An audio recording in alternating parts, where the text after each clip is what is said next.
এখানে দেখুন কড়াটা গরম করে নিয়েছি, সাবুটা এর মধ্যে দিয়ে দেব। সাবুটা নাড়াচাড়া করে ভাজা করে নেব। এখানে দেখুন হাফ চামচ পরিমাণে মরিচ রেখেছি, 1 চামচ গোটা ধনে আর 1 চামচ হচ্ছে গোটা জিরে। নমস্কার বন্ধুরা, আমি অনিন্দিতা, আপনাদের সকলকে স্বাগত জানাচ্ছি। উপবাসে খাওয়ার জন্য সাবু আর আলু দিয়ে দারুণ মুখরোচক একটা নাস্তা রেসিপি আপনাদের সাথে শেয়ার করব। এখানে দেখুন দুটো মিডিয়াম সাইজের আলু আগে থেকে আমি সিদ্ধ করে নিয়েছি, একটু ঝটপট রেডি হবে বলে। আর এখানে দেখুন 2 মুঠো পরিমাণে সাবু নিয়েছি। এখানে দেখুন গ্রেটার নিয়েছি, সিদ্ধ আলুগুলো একটু গ্রেট করে নেব। আর বন্ধুরা, রেসিপিটা যদি ভালো লাগে প্লিজ বন্ধুরা লাইক দিয়ে আমাকে উৎসাহিত করবেন। আর আমার রান্নার রেসিপিগুলো যদি ভালো লাগে চ্যানেলটিকে সাবস্ক্রাইব করে বেল আইকনটি প্রেস করে রাখবেন। এইভাবে সব কটা আলু কিন্তু আমি গ্রেট করে নেব। এখানে দেখুন কড়াটা গরম করে নিয়েছি, সাবুটা এর মধ্যে দিয়ে দেব। কিছুক্ষণ সাবুটা নাড়াচাড়া করে ভেজে নেব। সাবুটা ভাজা হয়ে গেছে, এবার এই সাবুগুলো আমি তুলে নেব। এবার এই গরম কড়ার মধ্যে আমি দিয়ে দেব শুকনো লঙ্কা। এখানে দেখুন হাফ চামচ পরিমাণে মরিচ রেখেছি, 1 চামচ গোটা ধনে আর 1 চামচ হচ্ছে গোটা জিরে। এখানে ফ্লেভারের জন্য আমি শুকনো লঙ্কা, মরিচ আর কাঁচা লঙ্কা ব্যবহার করব। ঝালটা আপনারা স্বাদ মতো দেবেন। গ্যাস হিটটা একদম কমে রেখে এগুলো নাড়াচাড়া করে নেব।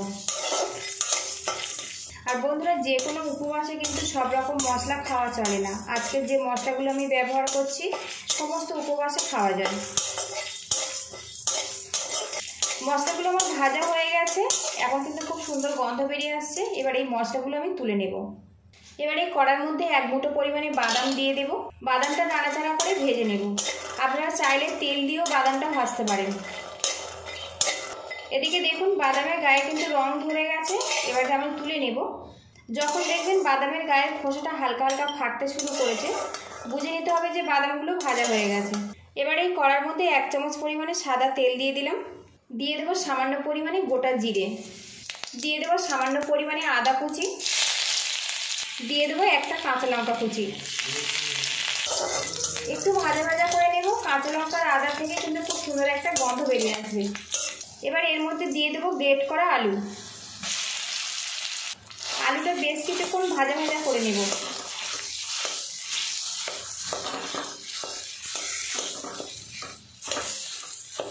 এবার এর মধ্যে দিয়ে দেবো উপবাসী লবণ, আবারও ভালো করে মিশিয়ে নেব।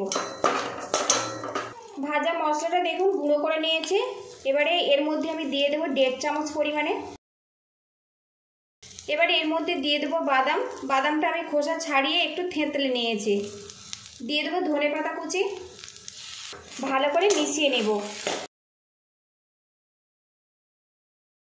মশলা দিয়ে বেশ করে মিশিয়ে নিয়েছি আর মিশ্রণটা কিন্তু আমার রেডি হয়ে গেছে বন্ধুরা। এবার এটা আমি নামিয়ে ঠান্ডা করে নেব। এখানে মিক্সিং জার নিয়েছি, জারের মধ্যে আমি সাবুগুলো দিয়ে দেব। আর বন্ধুরা, সাবুটা কিন্তু ঠান্ডা করে তবে কিন্তু মিক্সিং জারের মধ্যে দিতে হবে। ঢাকনা দিয়ে এটা গুঁড়ো করে নেব। দানা দানা থাকবে সেই মতো আমি গুঁড়ো করব। সাবুটা গুঁড়ো করে নিয়েছি, একটা প্লেটের মধ্যে এটা নিয়ে নিলাম। সাবু আলুর এই নাস্তাটা খাওয়ার জন্য স্পেশাল একটা চাটনি বানাবো।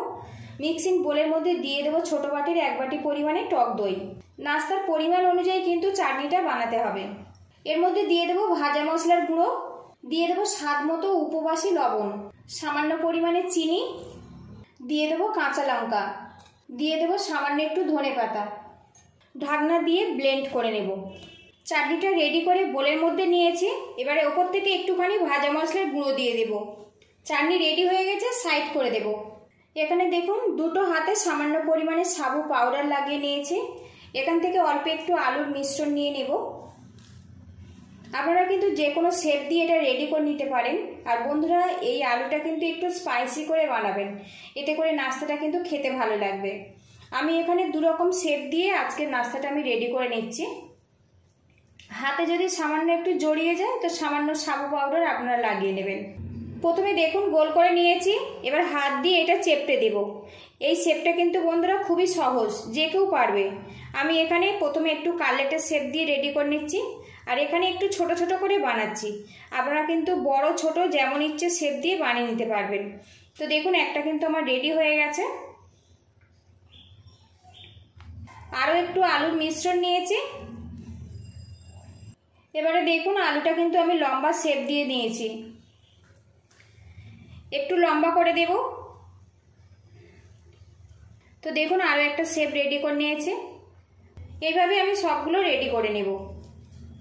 গোল আর লম্বা শেপ দিয়ে নাস্তাগুলো আমি রেডি করে নিয়েছি।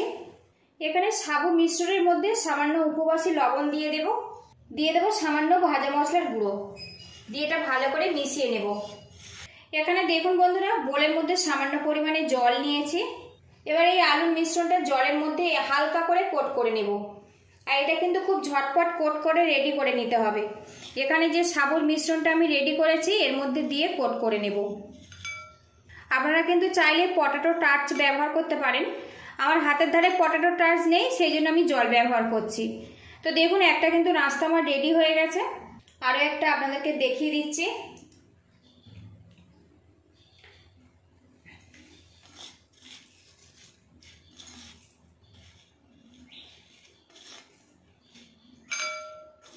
উপবাসের সাবু আলু দিয়ে তো আপনারা অনেক রকম নাস্তা বানিয়ে খেয়েছেন বন্ধুরা। আজকের একবার এইভাবে নাস্তাটা বানিয়ে দেখতে পারেন। বাড়িতে বানালে অবশ্যই কমেন্ট বক্সে জানাবেন।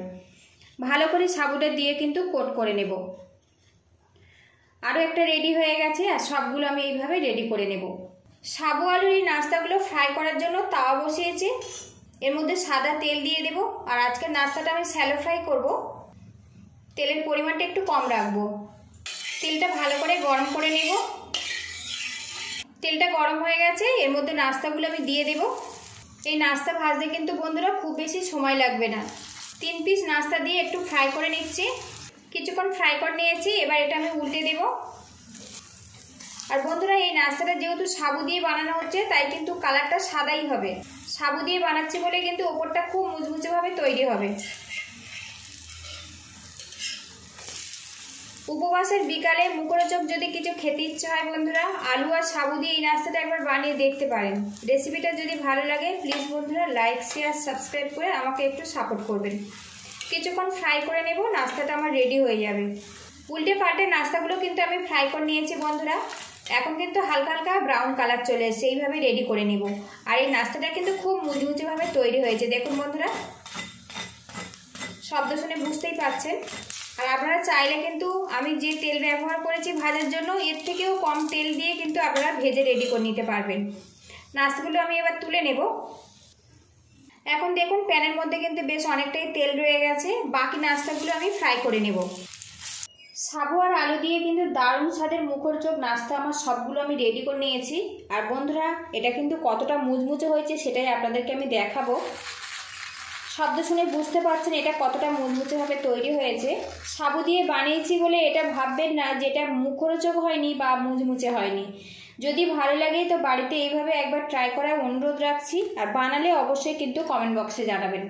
পুরো ভিডিওটির সঙ্গে থাকার জন্য অসংখ্য ধন্যবাদ। ভালো থাকবেন, সুস্থ থাকবেন। দেখা হবে নেক্সট ভিডিওতে।